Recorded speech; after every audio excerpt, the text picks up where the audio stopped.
In front of me is Poco F7 Ultra, and today I would like to show you how you can change this device's theme. Begin by opening Themes app and clicking on Home or Categories at the bottom to find a perfect theme for you.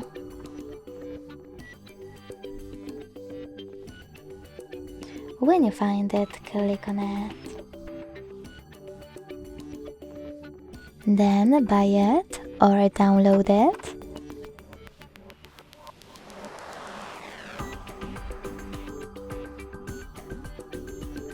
Hit Customize to manage those misclick. Click Customize to manage all of those options here, and when you finished, hit Apply. If you see this pop up, you can tap on Don't Apply and pick a different theme, or hit Correct and apply the chosen one anyway. As you can see, after that, theme of my device has changed.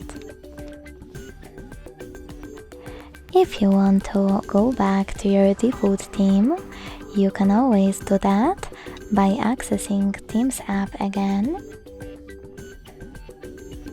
This time selecting my account at the bottom right corner and hitting Themes. Now tap on Poco or Limitless one and choose Apply. Thanks so much for watching. If you enjoyed this video, don't forget to leave a like, comment and subscribe. Bye!